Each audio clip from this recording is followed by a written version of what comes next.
नमस्कार। कोरोनाको कहर कायमै छ। रोगबाट कसरी बच्ने भन्दै विश्वभरका अर्बौं नागरिक जस्तै हामी नेपाली पनि सावधानीका विभिन्न उपाय अवलम्बन गरिरहेका छौँ। भिडभाड नियन्त्रण गरेर जोखिम कम गर्न भन्दै लकडाउनलाई जारी राखिँदा देशको अर्थतन्त्र थिलो भएको छ। के सरकार, के निजी उद्यम क्षेत्र सबैतिरको आर्थिक गतिविधि ठप्प भइरहँदा देशको भूगोलमाथि समेत धावा बोल्नेहरू बढ्दा यति बेला सिङ्गो देश सीमा र भूगोलको चिन्तामा डुबेको छ। संसदमा लिपुले, कालापानी, लिम्पियाधुरा लगायतको नेपाली भूमि रक्षाको आवाज उठिरहँदा सडकमा समेत खुला विद्यार्थी तथा अभियन्ताहरू भारत विरोधी आक्रोश बढिरहेको छ। सीमा क्षेत्रमा भइरहने थिचो मिचोले मौसमी चर्चा पाएको लामो समय भयो। कुनै बेला चर्को स्वरमा गुन्जिने राष्ट्रवादी आवाज समस्याको समाधान नभई आफै मत्थर हुँदा सार्वभौम सत्ता माथिको थिचो मिचोले निरन्तरता पायो। सत्तामा बस्नेहरू आफ्नै स्वार्थभन्दा कहिल्यै माथि उठ्न सकेनन्। राजनीतिक दल र तिनका नेताका लागि समेत सीमा समस्या राष्ट्रवादी चरित्र देखाउने मौसमी मौका बनिरहे। सीमा क्षेत्रमा बस्नेहरू सधैँ थिचो मिचोका साथ सामना गरिरहनु पर्ने अवस्थामा हाम्रा सीमा स्तम्भहरू रातारात ढल्ने र गायब भइरहने। माइल वा किलोमिटर होइन, एक चिम्टी माटो नै किन नहोस्, देशमाथि धावा बोल्नेहरू विरुद्ध सिङ्गो राष्ट्र एकजुट हुनुपर्छ। चिच्याएर कराएर मात्रै पुग्दैन। सरकारले बलियो कूटनीतिक हैसियत बनाएर संवादबाट निकास खोज्नुपर्छ।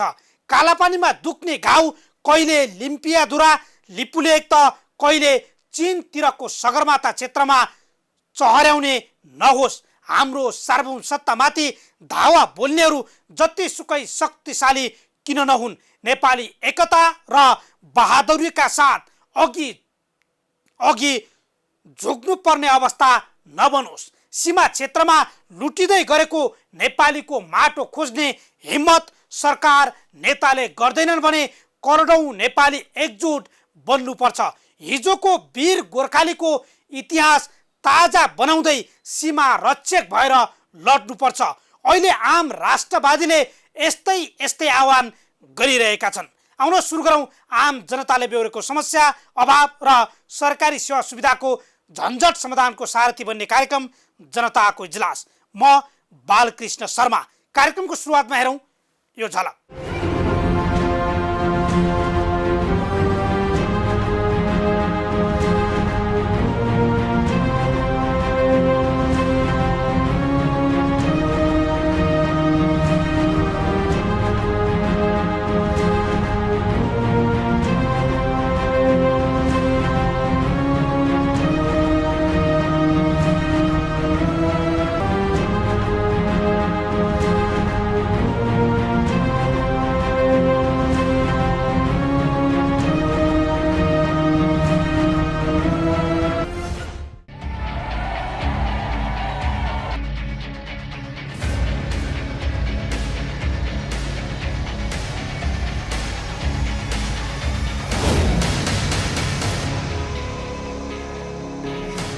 स्वागत छ कार्यक्रम जनताको इजलासमा।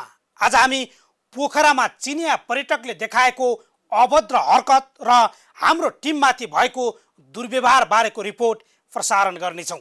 कपिलवस्तुमा कोरोना सङ्क्रमित बढ्दै गर्दा प्रहरीसँगको समन्वयमा हाम्रो टिमले भारतबाट आएर लुकीछिपी बसिरहेकाहरूमाथि चलाएको कोरोना रोकथाम अपरेसनको स्थलगत वास्तविकता समेत आजको कार्यक्रममा समेटिनेछ। नेपालको लिपुलेक क्षेत्रबाट भारतले खोलेको मानसरोवर जाने सडकसँगै उर्लिएको भारत विरोधी जनमत, सिंहदरबारका मन्त्रालयमा गरिएको स्थलगत खबर अनुगमनसँगै कोरोना परीक्षण र पहिचानको अवस्था बारेको पछिल्लो अपडेट सहित उपस्थित भएका छौँ। अब पहिलो विषयका कुरा गरौँ। चाहे स्वदेशी हुन् वा विदेशी, पर्यटकहरू पोखरावासीका लागि भगवान जस्तै हुन्। सुस्ताएको पोखराको पर्यटन उद्योग तत्कालै उड्ने अवस्था नदेखिए पनि चिनिया पर्यटकले लकडाउनको मौका छोप्दै देखाएको अश्लील हरकतले भने विदेशी पर्यटकलाई नै लज्जित बनाएको छ। पोखरामा चिनिया पर्यटकले गरेको नग्नता प्रदर्शन र हाम्रो सक्रियतामा गरिएको कारबाही बारेको यो रिपोर्ट अब हेरौँ। दर्शक हामी यति बेला यो पोखराको फेवातालमा छौँ, जुन पर्यटकीय नगरी हो यो पोखरा। र यति बेला यो फेवातालको चाहिँ दृश्य दर्शकले हेर्न सक्नुहुन्छ। सुनसान बनेको छ यो पर्यटकीय नगरी। लकडाउन सुरु भएदेखि पूर्ण रूपमा बन्द भएको यो क्षेत्र अहिले पनि बन्द छ। दर्शकवृन्द दृश्यमा हेर्न सक्छौँ जुन पर्यटन क्षेत्र यति बेला धराशायी बनिरहेको छ भन्दा केही पर्यटक जो नेपाल घुम्न आएका थिए भर्खर वर्ष 2020 लागू भएसँगै नेपाल आएका पर्यटक केही यहाँ रोकिएका थिए। म तपाईँलाई एउटा दृश्य देखाउँछु। यो जुन मन्दिर छ यो मन्दिरमा जहाँ एकजना विदेशी नग्न अवस्थामा यति बेला तस्बिर खिचिरहेका छन्। यो जुन दृश्यमा हेर्न सक्छौँ। यसरी जुन धार्मिक आस्थासँग जोडिएको यो मन्दिरमा एक विदेशी हामी प्रतीक्षा गर्नेछौँ। ती विदेशी नागरिक नग्न अवस्थामा तस्बिर खिचिरहेका। दर्शकवृन्द हामीले प्रहरी प्रशासनलाई भर्खरै मात्रै खबर गरेका छौँ र भर्खरै मात्रै जो नागरिक बिना पोसाक जुन धार्मिक आस्था जोडिएको यो पवित्र पोखराको फेवातालको बिचमा रहेको मन्दिरमा नग्न अवस्थामा तस्बिर खिच्दै पौडी खेलिरहेका थिए। हामीले प्रहरी प्रशासनलाई जानकारी गराइसकेपछि यति बेला यहाँ जो डुङ्गा चलाइरहेका जो नागरिकहरू थिए त्यसपछि उनले भर्खरै पहिरिएका छन् र हामी प्रहरीको प्रतीक्षामा छौँ। प्रहरी प्रशासन आइपुगेको छ र दर्शकवृन्द हामी एकपटक यो जुन यस्तो समयमा जुन हिसाबले यो गतिविधि फेवातालमा हामीले देख्यौँ पक्कै पनि यहाँ मनलाग्दो रूपमा कार भइरहेको छ भन्नलाई कुनै दुई मत छैन। जुन नेपालको धार्मिक आस्था संस्कृतिसँग जोडेको विषयवस्तु हुन त योभन्दा अगाडि पनि जुन हिमालय विभिन्न हिमाल चढ्न आउने पर्वत आरोहीहरूले हिमालमा जुन मनलाग्दो रूपमा राखेका दृश्यहरू सामाजिक सञ्जालमा भाइरल हुँदै त्यसको आलोचना तीव्र रूपमा भएको थियो र आज हामी काठमाडौँदेखि यो जुन पोखरासम्म आइपुग्दाखेरि यो जी 3 जना चिनिया नागरिक जोसँग ड्रोन परेका थिए। यी 3 जना पर्यटकहरू जो यति बेला पोखरा र लकडाउनको समयमा जो चलिरहेका छन् नाङ्गै तालबाराही मन्दिरमा यिनले गरेका थिए। हेर्न सक्छौँ दर्शकवृन्द यसरी नेपाली नागरिकको धर्म आस्थासँग जोडिएको विषयवस्तु हो। हामी अचम्छौँ र भर्खर वर्ष 2020 मनाउने तयारीमा हामी थियौँ तर कोभिड-19 को महामारीले हाम्रो भर्खर वर्ष 2020 स्थगित गर्यो र त्यो बिचमा धेरै पर्यटकहरू नेपाल आएका थिए। ती फर्किएर ती राजदूतावासले आफ्नो नागरिकलाई फिर्ता लिएर गए। केही बाँकी भएका पर्यटक जो यहीँ रहेका छन् सौला यसै गरी काठमाडौँको ठमेल क्षेत्र यसै गरी पोखराको यो लेकसाइड क्षेत्रमा रहेका छन् र ती जो नागरिकहरू रहेका थिए ती नागरिक जो पर्यटकहरू रहेका थिए ती पर्यटकहरू मध्येकै ती 3 जना पर्यटक हुन् जसले हाम्रो फोटो समेत कैद गरेका छन् क्यामेरामा र हामी जो यी व्यक्तिलाई म आग्रह गर्छु देखाउनलाई जो सबै दृश्यसहित नग्न अवस्थामा तस्बिर कैद गरेका थिए। पक्कै पनि दर्शकवृन्द मुलुक लकडाउनमा त्यति बेला 3वटा सुरक्षा निकायका सडकमा छन्। नागरिकलाई लकडाउनको कार्यान्वयन गर्नका लागि सुरक्षा निकाय देशैभर नेपाल प्रहरी र सशस्त्र प्रहरीले आफ्ना जो कर्मचारीहरू छन् या जो सैनिक क्षेत्रमा लागेका या भनौँ राष्ट्र सेवा कर्मचारीहरू लगायत सम्पूर्ण सुरक्षा निकायका जो अङ्गहरू यसरी खटिँदाखेरि पोखराको यो पर्यटकीय नगरी जुन लेक साइडमा भने 3 जना पर्यटक यसरी लकडाउनको उल्लङ्घन गर्दै मनलाग्दो रूपमा डुङ्गा चलाइरहेका छन्। यदि दुर्घटना भएको भए यसको जोखिम र यसको जिम्मेवारी कसले लिन्थ्यो? अर्कातर्फ यसरी नेपालको कानुनलाई या नेपालको संविधानलाई चुनौती दिँदै मठ मन्दिरमा नाङ्गै तस्बिर खिच्ने नग्न भएर तस्बिर खिच्ने छुट यी पर्यटकलाई कसले दियो? र हामी हेर्न सक्छौँ यति बेला प्रहरी प्रशासनलाई पनि हामीले जानकारी गराएका छौँ र प्रहरी प्रशासन पनि यति बेला आइपुगेको छ। दर्शकवृन्द हेर्न सक्छौँ ल हेर्नुहोस् हिजो हेर्न सक्छौँ ल हेर्नुहोस् सुन दर्शकवृन्द दृश्यमा हेर्न सक्छौँ प्रशासनलाई चुनौती दिँदै ल हेर्नुहोस् प्रशासनले रोकिनका लागि आग्रह गरिरहेको छ।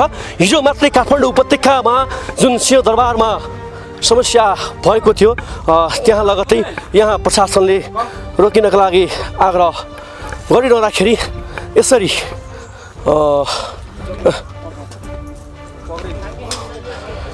हिजो मात्रै सिंहदरबारमा जुन विवाद भएपछि चाइनाको दूतावासले आग्रह गरेको थियो र आज पोखरामा पुनः चाइनिज पर्यटकको यो हरकत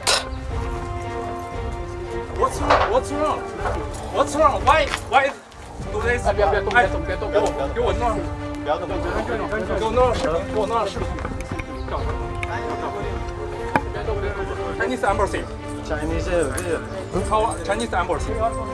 Chinese embassy Why you do that? Take picture. ल हेर्नुहोस् दर्शकवृन्द ल हेर्नुहोस् दृश्यमा I not.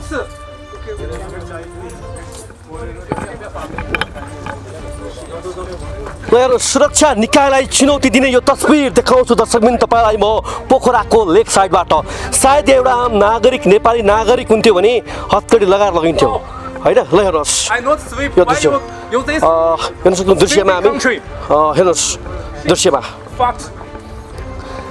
यी ती नागरिकले पोखराको जुन तालबाराई मन्दिरमा नग्न तस्बिर खिचेका थिए र नग्न तस्बिरको भिडियो बनाएका थिए र प्रशासनको अनुमति बिना ड्रोन क्यामेरा उडाएर नग्न तस्बिर भिडियो खिचेका थिए Why you do that? Lockdown छ मुलुक लकडाउनमा छ यति बेला भ्रमण वर्ष 2020 स्थगित भएको छ र जुन हामी प्रशासनलाई आग्रह गर्छौँ तपाईँहरू हेर्न सक्नुहुन्छ Not me. Not me. I'm not sure. म I'm not sure. 是中国人对吧？啊，是中国人。是的有，是他游泳，我没有游泳啊，为什么要抓我？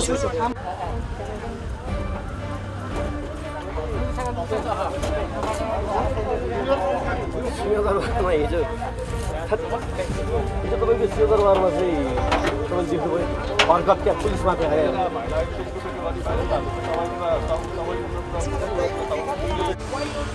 दर्शकवृन्द हामीले लेक साइडमा जुन दृश्य देख्यौँ त्यो दृश्य नेपाल प्रहरीलाई जानकारी गराएर जो 3 जना चिनिया पर्यटक हुनुहुन्छ उहाँले गरेको यो हरकत हाम्रो स्वाभिमान हाम्रो आस्था हाम्रो धार्मिक सम्प्रदायमाथिको प्रहार हो हामी हाम्रा पर्यटकलाई अतिथि देवो भव अर्थात् अतिथि भगवान हुन् हामी मान्छौँ तर अतिथि यहाँ आउँदाखेरि पनि एउटा हाम्रो जुन धार्मिक सामाजिक आस्था जोडिएको विषयमाथि खेलबाड गर्ने कुरा पक्कै पनि जो सुकै नेपालीलाई पनि सह्य हुँदैन हुन त केही दिन अघि मात्रै पनि सिंहदरबार परिसरमा चाइनिज नागरिकहरूले प्रहरीमाथि देखाएको व्यवहारले चाइनिज एम्बेसीले माफी नै मागेको थियो र अहिले हामीले प्रहरी प्रशासनलाई जो 3 जना चिनिया पर्यटकले गरेको हरकतको विषयमा प्रशासनलाई बोलाएर जिम्मा लगाएका छौँ अब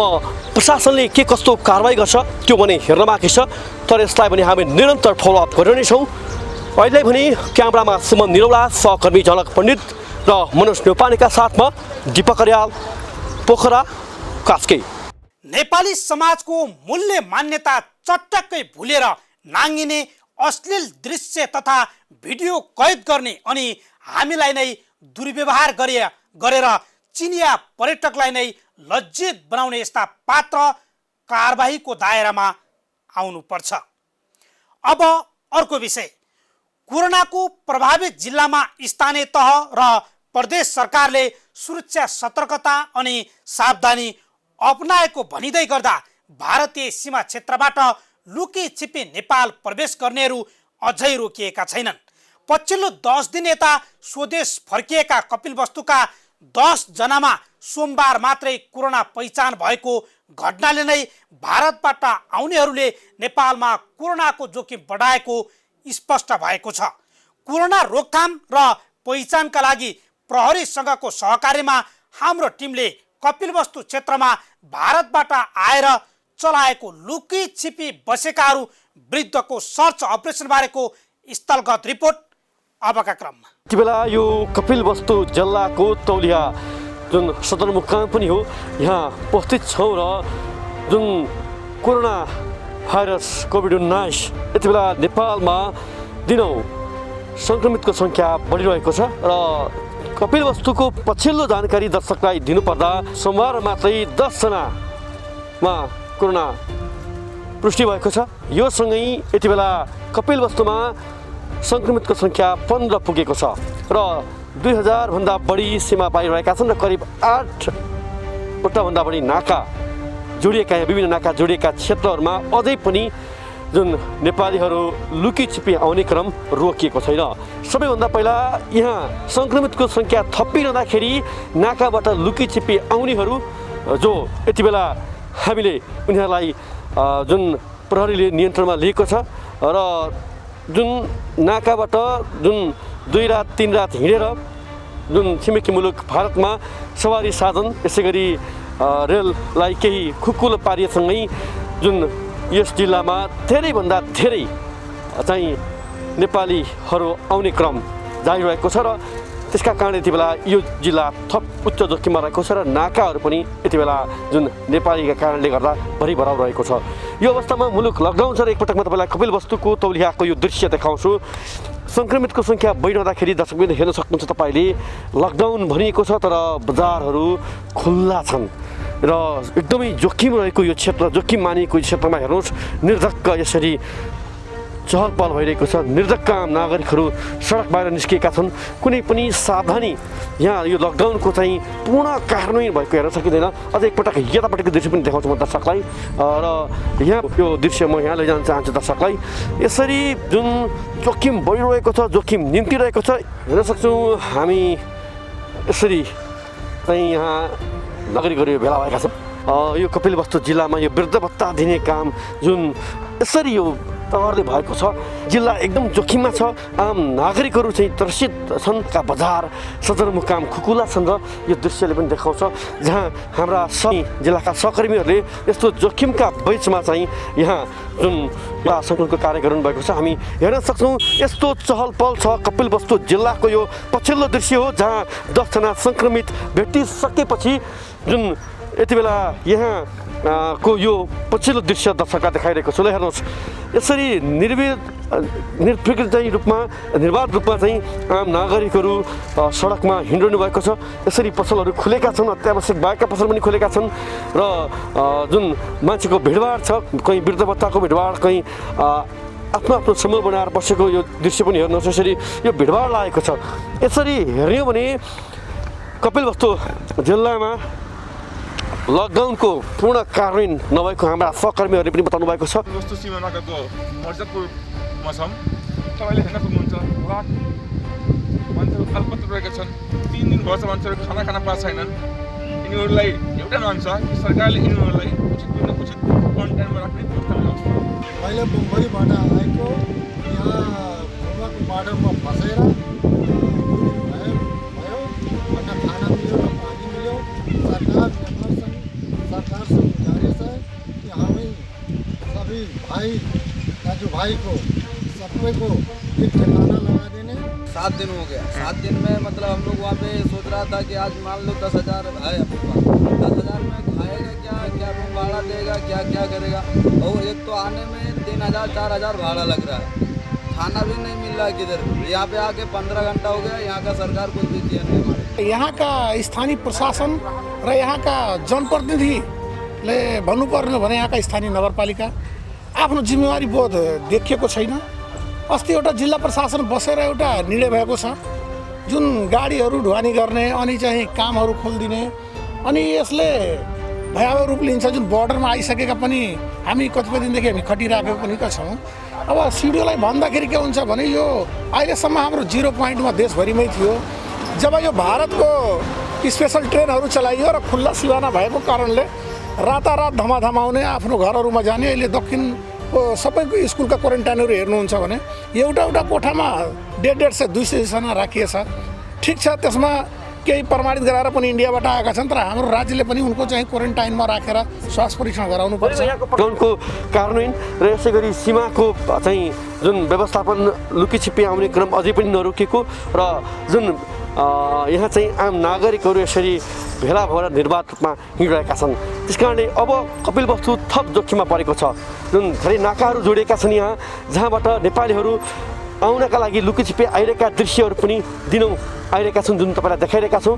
त्यस कारणले सम्बन्धित निकायको यसतर्फ बेलैमा ध्यान जान आवश्यक छ, नत्र भने थप जोखिम निम्ति नै पक्का छ। त्यस कारणले हामी यति आग्रह गर्छौँ सम्बन्धित निकायको बेलैमा यसतर्फ गम्भीरतापूर्वक ध्यान पुगाओस्। क्यामेरामा सुमन निरौलाका साथ सहकर्मी गुलाम अली र दीपक अर्याल, कपिल वास्तव। भारतबाट लुकी छिपी आउनेहरू क्वारेन्टाइनमा नबस्ने र उनीहरूमाथि कोरोना परीक्षण समेत नहुने कारणले सीमा क्षेत्रका जिल्लामा कोरोनाको जोखिम बढेको छ। सरकारको रोकथाम प्रयासले मात्रै कोरोना नियन्त्रण सम्भव हुँदैन।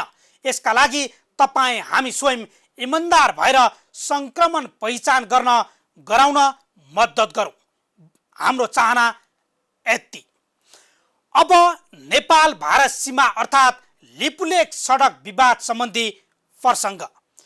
भारतले शुक्रबार नेपालको भूमि लिपुलेक हुँदै मानसरोवरसम्म पुग्ने सडक उद्घाटन गरेसँगै नेपालमा भारत विरोधी भाषणबाजी र आन्दोलन बढ्न थालेको छ। सडकमा मात्रै होइन, संसदमा समेत नेपाली भूमि मिचिएको भन्दै विरोध प्रदर्शन हुँदा परराष्ट्र मामिलाका जानकारहरू भने बलियो कूटनीतिक उपस्थिति सहितको निकास खोज्न सरकारलाई सुझाव दिइरहेका छन्।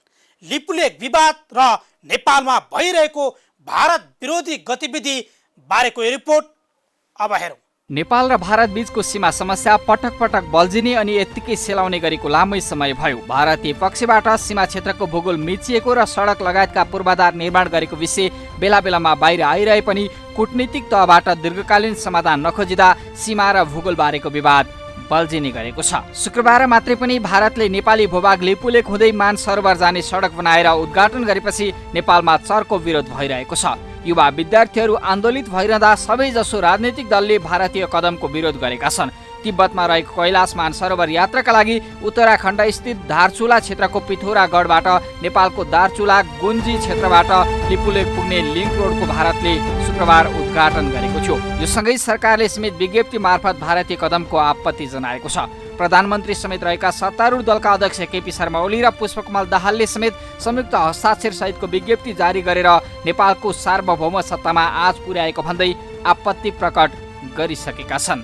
यो हेरौँ।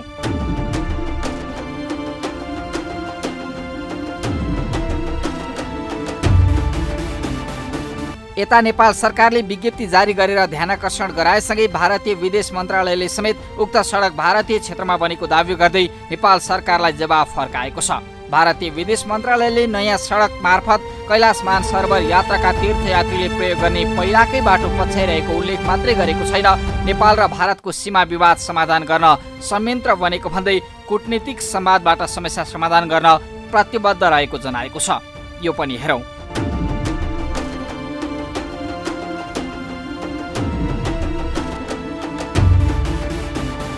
दुवै देशले कोरोना महामारीपछि परराष्ट्र सचिव स्तरीय वार्ताको मिति तय गरेर सीमा विवादको दीर्घकालीन समाधान खोज्नुपर्नेमा करिब सहमति जनाए पनि यतिले मात्रै नागरिक तहमा बढेको भारतप्रतिको आक्रोश र असन्तुष्टि साम्य भएको छैन। सडकदेखि सदनसम्म लिपुलेकमा भारतीय पक्षले गरेको थिचोमिचोको विरोध भइरहेको छ। सर्वप्रथम म नेपाली भूमिमा भारतले अतिक्रमण गरेकोमा सम्पूर्ण नेपाली जनताको तर्फबाट त्यसको निन्दा गर्न चाहन्छु, भत्सना गर्न चाहन्छु।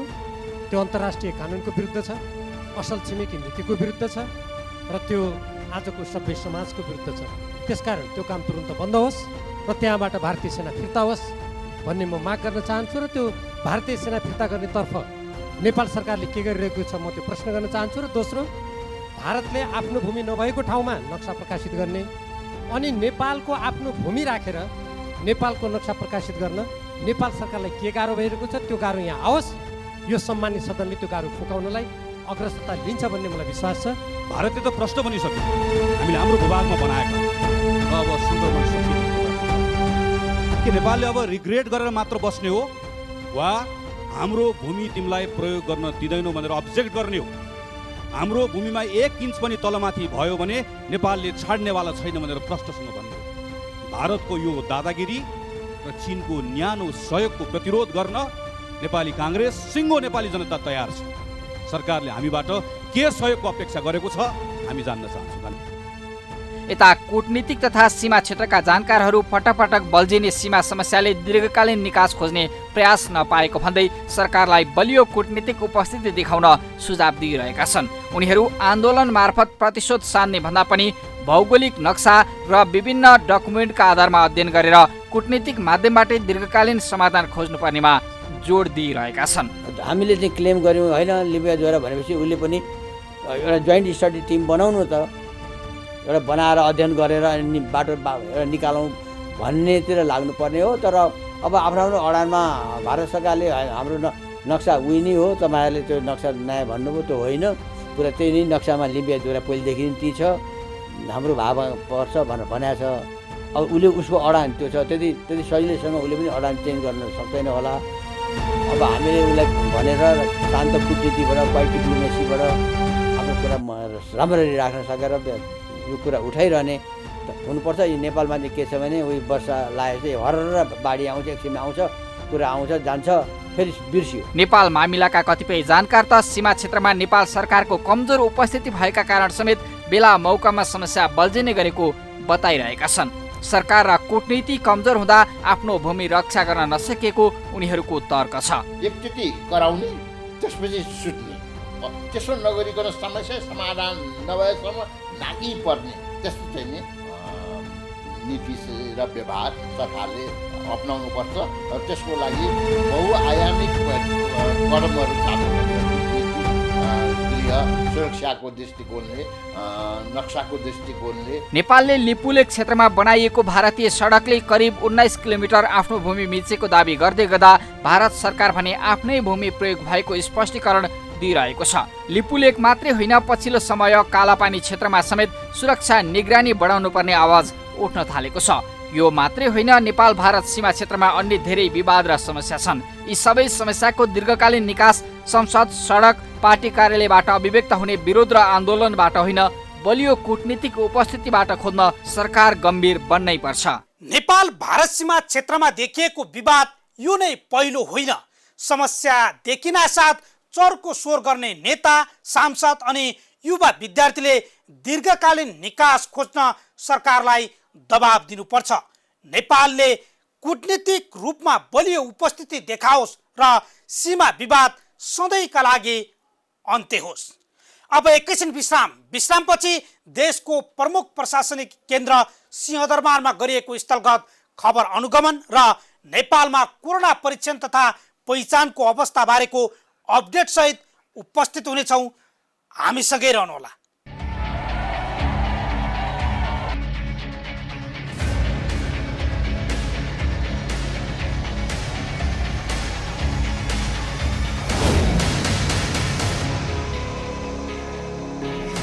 विश्रामपछि स्वागत छ। तपाईँ हेर्दै हुनुहुन्छ कार्यक्रम जनताको इजलास। सरकारले लकडाउनकै बीचमा 42 विधाका उद्योग, पसल तथा आवश्यकताका आधारमा सरकारी कार्यालय खुला गर्ने नीति अनुसार लकडाउनलाई केही खुकलो बनाएको छ। आइतबार हामी सिंहदरबारका मन्त्रालयमा पुग्दा के देखियो त? अबका क्रममा हेरौँ स्थलगत खबर अनुगमन। आइतबारदेखि सरकारले कर्मचारीहरू 1/3 कर्मचारीको उपस्थितिमा काम सुरु गर्नु भनेको छ र त्यो काम सुरु गर्नु भनिसकेपछि मन्त्रालयमा कतिको सतर्कता अप्नाइएको छ, मन्त्रालयमा कर्मचारी कसरी आउँछन् र कसरी बाहिरिन्छन्, त्यो सँगसँगै कोरोनाको जोखिमबाट बच्नका लागि कस्ता सतर्कता सिंहदरबारभित्र छिर्दा कस्ता सतर्कताहरू अपनाउनु पर्छ भन्ने विषयमा हामीले तपाईँलाई आज देखाइराखेका छौँ। सुरुमा यो सिंहदरबारको गेट हो, मुख्य प्रवेशद्वार हो। यो प्रवेशद्वारमा जाने व्यक्तिहरू सुरुमा म तपाईँलाई देखाउँछु। यो यसमा टेक्नुपर्ने छ, जो यो यसमा टेकेर मात्र यहाँबाट भित्र प्रवेश गर्न पाइनेछ। त्यो सँगसँगै यहाँबाट भित्र प्रवेश गरिसकेपछि यहाँ हामीले देख्न सक्छौँ जो सतर्कताका साथ उहाँहरू बसिराख्नु भएको छ। ज्वरो नाप्ने, सेनिटाइजर दिने लगायतका कामहरू उहाँहरूले गरिराख्नु भएको छ। कसरी व्यवस्थापन मिलाउनु भएको छ? यसमा चाहिँ अब व्यवस्थापन गर्न अलिकति चुनौती छ। सिंहदरबारको पश्चिम गेट, त्यसमा अलिकति आवत जावत अलिक भिड हुने हुनाले चाहिँ हामीले मोटरसाइकलमा आउने सेवाग्राहीहरूलाई अथवा कर्मचारीहरूलाई चाहिँ बाहिरै रोकेर त्यसपछि सेनिटाइज गरेर तापक्रम नापिसकेपछि सबै वान वे गरेर हामीले गेटबाट फेरि पुनः निकाल्ने गरेका छौँ। त्यसै गरी गाडीको हातमा चाहिँ भित्र राखेर उहाँहरूलाई प्रत्येक कसैलाई पनि नछुटाइकन उहाँहरूलाई पनि सेनिटाइज गरेर तापक्रम नाप्ने गरेका छौँ। त्यसमा प्रथमका लागि कसैको तापक्रम बढी आएको बेलामा रेकर्डमा राखेर उहाँहरूलाई केही समय राखेर हिस्ट्रीहरू लिएर फेरि तापक्रम नाप्दाखेरि चाहिँ तपाईँको नर्मल व्यक्तिहरू पठाउने गरेका छौँ। यदि बढी आएको खण्डमा चाहिँ उहाँहरूलाई सम्बन्धित ठाउँसम्म पठाउने व्यवस्था गरेका छौँ। कार्यालयमा कतिको सतर्कता अपनाइएको छ, कसरी भित्र व्यवस्थापन गरिएको छ, आवत जावत कसरी मिलाइएको छ भन्ने विषयमा हामी जानकारी लिन यति बेला सङ्घीय मामिला तथा सामान्य प्रशासन मन्त्रालयमा आइपुगेका छौँ। यहाँको वास्तविकता के छ हामी भित्रै गएर तपाईँलाई देखाउँछौँ। आजदेखि कार्यालय सुरु भयो, कस्तो लागिरहेको छ? कार्यालय सुरु भयो, अब धेरै दिनमा कार्यालय आइयो है। अब के भन्ने खै, अब काम सुरु गर्न नि कसरी गर्ने, अब नगरौँ भने पनि अब कार्यालय आएपछि केही काम गर्नै पर्ने हुन्छ होइन। त्यो भएर कस्तो काम गर्ने कस्तो काम नगर्ने भन्ने चाहिँ त्यो विषयमा चाहिँ सोध्दैछौँ। अब कसरी जाने भन्ने आज छलफल पनि भएको छ, त्यही अनुसार आएको छ। होइन, हाम्रो त लकडाउन भएकै दिन प्रत्येक दिन शनिबार नयाँ वर्षको दिन समेत पनि आयौँ, किन भन्दा यो मन्त्रालयको अलिकति काम नै व्यस्तता बढी छ। त्यस कारण त्यसमा नि यो शाखा भनेको जिन्सी शाखा हो। अब यहाँ मिटिङहरू भइराख्ने, अब हरेक कुरो उपलब्ध गराउने कारणले हामी चाहिँ लकडाउन पनि आइयो, अफिसमै आइएको छ। हाम्रो त यो मन्त्रीज्यूको निज सचिवालयको स्टाफहरू चाहिँ रेगुलर आइरहेको छ। हजुर, मन्त्रीज्यूको छलफल बैठकहरू भइरहेको छ होइन, त्यसको लागि अब सुरक्षा सतर्कता कसरी अप्नाउनु भएको छ? आज त बढी अलिकति कर्मचारीहरू पनि भेटभाड होला होइन। गेट पासको सिस्टम चाहिँ सिंहदरबारभित्र लगभग बन्द भइसकेको छ होइन मन्त्रालयले।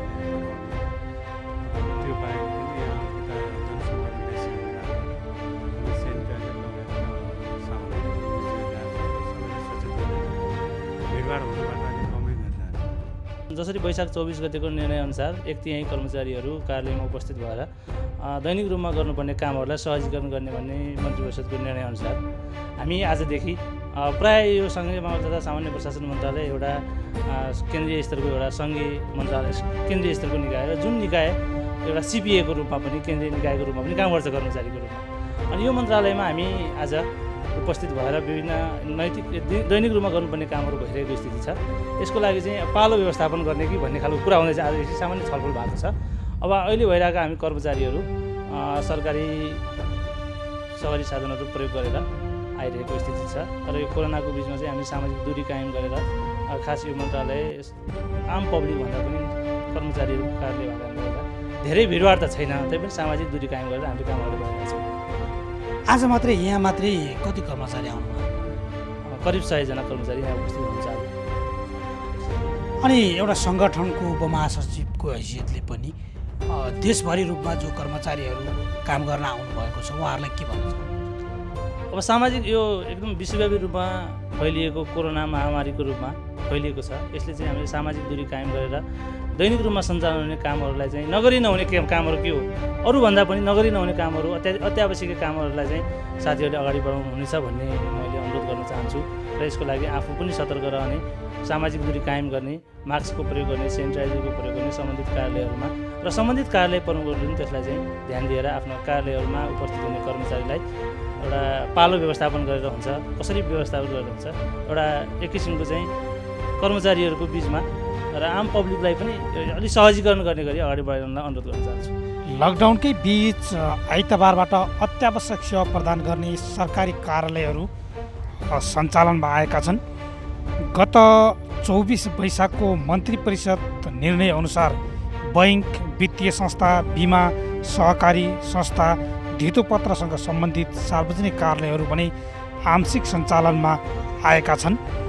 अत्यावश्यक सेवा ऐनले निर्देशन गरेअनुसार अत्यावश्यक सेवा प्रदान गर्ने सरकारी कार्यालय तथा संस्थान सञ्चालनमा आइसकेका छन् र केही 1 तिहाई कर्मचारीहरूले काम पनि आजदेखि सुरु गरेका छन्। तर त्यसमा पनि सामाजिक दूरी कायम राखी 1 तिहाई कर्मचारीलाई मात्रै परिचालन गरी सरकारी कार्यालय सञ्चालन गर्न दिइने भनेर सरकारले निर्णय गरेको थियो। खानेपानी आपूर्ति, खाद्य संस्थान, टेलिफोन, बिजुली फोहोर व्यवस्थापन लगायतका क्षेत्रमा काम गर्ने सरकारी कार्यालय तथा संस्थान आइतबारदेखि सञ्चालनमा आएका छन्। ती कार्यालयले पनि आम सेवाग्राही आउने गरी नभई आन्तरिक र प्रक्रियागत कार्य सञ्चालनका लागि काम गर्ने बताइएको छ।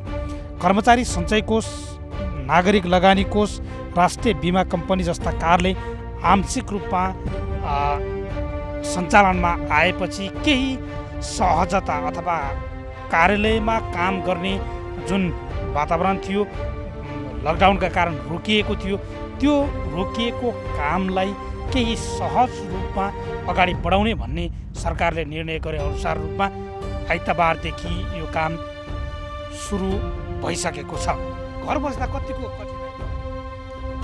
धेरै नै कठिनाइ भयो। किन भन्दा अब हामी अफिसियली रूपमा चाहिँ हामी अफिस आउँदाखेरि दिनचर्याहरू जुन रोजगार एकदम आत्मसन्तुष्ट थियो। घर बस्दा चाहिँ हामीलाई धेरै अप्ठ्यारो घरभित्रै बस्नु पर्ने, काहीँ निस्किनु नपाउने, रोड नसक्दा निस्किन हामी पाएनौँ होइन, सकेनौँ। अब परिस्थिति समय त्यस्तै छ। अब हामी जुन रोगले च्यापी हामीले कि भन्ने हामीलाई खतरा पनि थियो।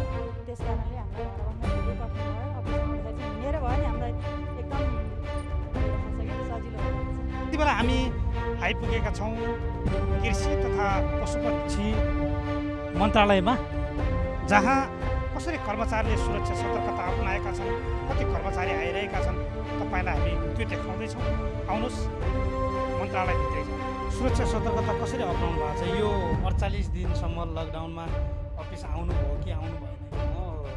चैतमा चाहिँ लगभग 1 हप्ता चाहिँ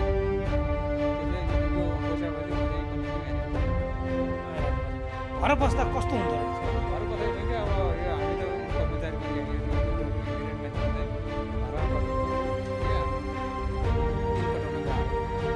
किनभने अब गाउँतिर गएको खेतीपाती हुन्छ,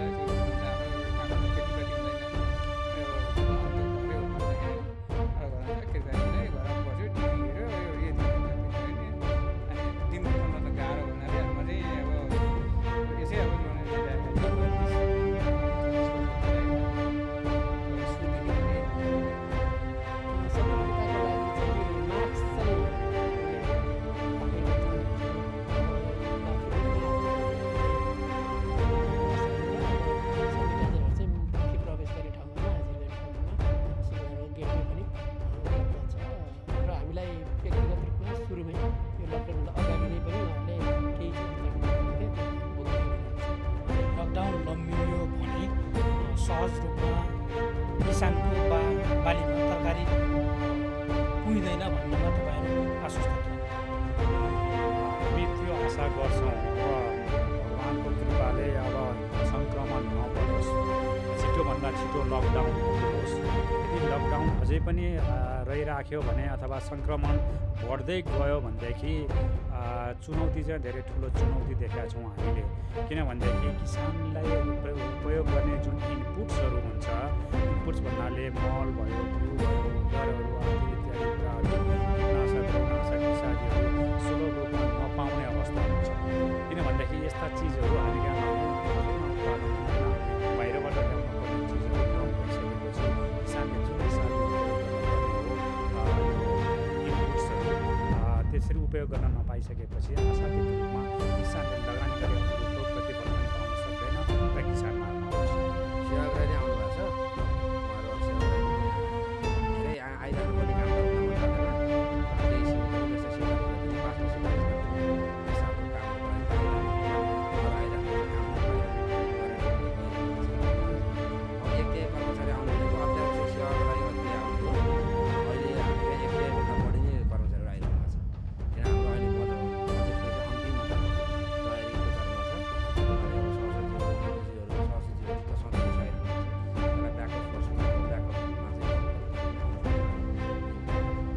जस्तो सर यहाँ जो कोरोनाको सतर्कताका लागि होइन, हामीले देख्यौँ सुरुमा यहाँ धारा पनि बनाइएको रहेछ। यहाँ आउने बित्तिकै कर्मचारीहरूले हात धुनुहुन्छ होइन, त्यसपछि सेनिटाइजर राखेको छ। सेनिटाइजर चाहिँ छ सर होइन, ठ्याक्क त्यहाँ चाहिएको थियो होइन, त्यहाँ लगेर अब सबैजना त्यो अहिले सरहरूको त्यहाँ भेला भएको थियो होइन, त्यहाँबाट साबुन चाहिँ यहाँ छ। यहाँ सबै टोइलेट व्यवस्था हुन्छ होइन साबुन सबै यहाँ कतिजना हुनुहुन्थ्यो पहिले र अहिले कति? ए हामी पहिला यहाँ 4 जना थियौँ सर, 4 जना थियौँ। अब 2 जनाको मोटरसाइकल छैन अनि एकजना दाइला चाहिँ उहाँतिर चाङ नारायणबाट आउनुभयो अनि मलाई चाहिँ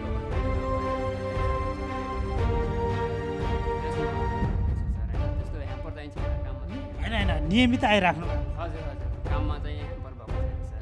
कोरोनाको उच्च जोखिमको सुरक्षाका लागि के अप्नाइएको छ यो? अब यो हामी सबैलाई थाहा भएको विषय हो। अहिले यो कोरोना पेन्डेमिकको अवस्था, महामारीको अवस्थामा छ। अहिले चाहिँ अब यस मन्त्रालयमा कर्मचारीहरू आलो पालो गरेर सबैजना एकैचोटि आउने भन्दा पनि नेपाल सरकारले लिएको नीतिअनुसार नै आलो पालो गरेर हामी चाहिँ कार्यालयको काम पनि नरोकिने, कार्यालयमा अनावश्यक भिडहरू पनि नहुने गरी व्यवस्था मिलाएका छौँ र सेवाग्राहीहरू पनि अहिले अब मन्त्रालयमा ठ्याक्कै ठोकिने सेवाग्राहीहरू कम हुन्छ। यस्तो छ कि जे पनि कुराले सर्ने हुँदो रहेछ होइन, त्यस कारण मान्छे कति ठुलो छ यो सेक्युरिटीको हिसाबमा यो कति पर्फेक्ट छ भने यी कुरालाई हेर्दाखेरि त्यहाँ सबै टेस्ट पनि भएको छ। हामी बस्ने दूरी मेन्टेन गरेको छौँ, त्यहाँनिर सबैले मास्क लगाएको छौँ। सेनिटाइजरको हिसाबले यहाँ मन्त्रालयमा छिर्ने तपाईँ पनि हेर्नु होला, गेटमै राखेको छ सेनिटाइजर र मन्त्रालयमा छिर्नुभन्दा ग्लोभ्स हालेर त्यसपछि मास्क लगाएर त्यसपछि सेनिटाइजरको कुरा छ। केही टच गऱ्यो भने कसैको सम्पर्क गऱ्यो भने त्यो कसरी त्यसलाई मेन्टेन गर्न सकिन्छ यो सम्पूर्ण प्रक्रिया छ। सीमा क्षेत्रहरूमा चाप बढेको अवस्था छ। क्वारेन्टाइनमा 21 दिन बसेर नेपालीहरूलाई बस्न दिएको छ न हामीले नेपालीले बस्न दिएको छ। यसले गर्दा अत्यन्त नेपाली मजदुरहरू पीडामा छन्। यसको लागि सरकारले चाहिँ गम्भीर रूपले सोच्नुपर्छ। हामी कसरी नेपालीहरूलाई आफू सुरक्षित हुने, आफ्नो परिवारलाई सुरक्षित कसरी गर्ने, परिवारको सुरक्षित हुन्छ, समाजको सुरक्षित हुन्छ। त्यसैले यसको चाहिँ अहिलेसम्म भ्याक्सिन छैन। यसको भनेको हामी आफैले आफ्नो सुरक्षा गर्ने, हाम्रो परिवारको सुरक्षा गर्ने। हाम्रो परिवारको सुरक्षा भयो भने समाजको सुरक्षा हुन्छ। यसको औषधि भनेको त्यही नै हो। त्यसैले यसलाई सरकारले उच्च प्राथमिकता दिएर लागिरहे तापनि अहिले हाम्रो बोर्डर साइडमा प्रदेश नम्बर 2 लगायत तराईका बोर्डर साइडमा चाहिँ मजदुरहरू जिल्लामा अहिले तपाईँको 10 कक्षामा आएर थुप्रेको अवस्था छ। त्यसको लागि सरकारले गम्भीर रूपले सोच्नुपर्ने अवस्था छ। नभए उपत्यकाका बाहिरका 15 जिल्लामा यति बेला कोरोनाको त्रास छ, कोरोना फैलिरहेको छ। त्यसै राजधानी उपत्यकामा अर्थात् सिंहदरबारमा कस्तो छ कर्मचारीको उपस्थिति? सरकारले 1/3 कर्मचारी मन्त्रालयमा आएर काम गर्नु भनिसकेपछिको अवस्था के छ, त्यसको वास्तविकता बुझ्न हामी विभिन्न मन्त्रालयमा पुगिरहेका छौँ। स्थानीय तह बाहेकका सरकारी कार्यालय करिब ठप्प देखिँदा सिंहदरबारका मन्त्रालयमा भने कर्मचारीको चहल पहल बाक्लिन थालेको छ। कर्मचारीको उपस्थिति भिडभाड बढाउन नभई सरकारले भने जस्तै आवश्यकताका आधारमा होस्, सेवाग्राहीले शास्ति नपाउन्, बस हाम्रो चाहना यति। अब कोरोना परीक्षण र पहिचानको पछिल्लो अवस्थाको चर्चा गरौँ। सरकार आफै स्वीकार गरिरहेको छ लकडाउनमा सोचे जति कोरोना परीक्षण गर्न सकिएन। आखिर कोरोना जाँच, पहिचान र सुरक्षा सावधानीमा सरकारले पछिल्लो समय के गरिरहेको छ त? स्वास्थ्य मन्त्रालयले दिएको पछिल्लो अपडेट अबका क्रममा। संक्रमित व्यक्तिहरूको विवरण दिन चाहन्छु। आज कपिलवस्तु जिल्लाका 10 जना पुरुषहरूमा 18 वर्षदेखि 34 वर्षसम्मका पुरुषहरूमा पीसीआर प्रवृत्तिबाट टेस्ट गर्दा पोजिटिभ देखिएको र सप्तरी जिल्लाका 1 जना 18 वर्षीय पुरुषको पनि पोजिटिभ देखिएसँगै कुल संक्रमितको संख्या 121 पुगेको छ, जसमध्ये 89 जना पुरुष हुनुहुन्छ भने 32 जना महिलाहरू हुनुहुन्छ। प्रादेशिक विवरण अनुसार संक्रमितहरू प्रदेश नम्बर 1 मा 35, प्रदेश नम्बर 2 मा 32, बागमती प्रदेशमा 7, गण्डकी प्रदेशमा 2, प्रदेश नम्बर 5 मा 40 र सुदूरपश्चिम प्रदेशमा 5 जना गरी कुल 121 रहनु भएको छ। उहाँहरू मध्ये जो अस्पतालमा उपचार गराइराख्नु भएको छ उहाँहरू वीरगञ्जमा 28 जना, विराटनगरमा 29 जना, रूपन्देहीमा 16, नेपालगञ्जमा 24, भरतपुरमा 1 जना गरी 88 जनाको उपचार भइरहेको छ। हामीलाई प्राप्त विवरण अनुसार सबैको स्वास्थ्य स्थिति सामान्य रहेको छ। विभिन्न सञ्चार माध्यममा हेर्न र सुन्न सकिएका कुराहरूमध्ये आफू वयस्क भएको, तन्दुरुस्त भएको र कोभिड सङ्क्रमण हुँदैन भन्ने आफूलाई लागेको कुराहरू हामीले पढ्न पाएका छौँ। अहिले विश्वको र नेपालकै तथ्याङ्क हेर्ने हो भने पनि बच्चादेखि ज्येष्ठ नागरिकसम्म सबैलाई कोभिडले छोडेको छैन, सङ्क्रमित हुनुहुन्छ। नेपालको परिवेश हेर्दाखेरि 2 महिनाकोदेखि 81 वर्षसम्मकोमा कोभिड भएको छ, जसमध्ये 20 वर्षदेखि 50 वर्ष उमेर समूहका धेरै जसो हुनुहुन्छ। त्यसैले यो उमेरमा वयस्क छु, तन्दुरुस्त छु, मलाई कोरोना लाग्दैन भन्ने भ्रममा नपर्नुहुन, सबैजना सचेत रहनुहुन हामी अनुरोध गर्दछौँ। भारतीय सीमा क्षेत्रबाट लुकीछिपी नेपाल भित्रेकाहरूले कोरोनाको जोखिम बढाइरहँदा सरकारको आवत जावत रोकथाम र कोरोना पहिचानको कदम प्रभावकारी होस्। कोरोनाको वर्तमान अवस्था र जोखिम यकिन गर्न सरकार गम्भीर बनोस्। आम नेपालीको चाहना यही छ। यी र यस्ता कुनै पनि पीडा, व्यथा, समस्या अनि सरकारी निकायबाट दिने सेवा प्रवाहमा भए गरेका कमजोरीबारे कार्यक्रम जनताको इजलास मार्फत निरन्तर खबरदारी गरिरहनेछौँ। तपाईँ हामीलाई आफूले बेहोरेका समस्या र गुनासो स्क्रिनमा देखाइएको टेलिफोन नम्बर र इमेल ठेगानामा टिपाएर वा पठाएर समस्या समाधानको साझा आवाज भन्न सक्नुहुनेछ। हौस् त आजका लागि जनताको इजलास यति नै। तपाईँ हामीलाई युट्युब मार्फत हेर्न सक्नुहुनेछ। फरक विषयवस्तु र तपाईँहरूकै गुनासोसहित अर्को कार्यक्रममा पुनः उपस्थित हुनेछौँ। प्राइम टाइम्स टेलिभिजन हेर्दै रहनुहोला। नमस्कार।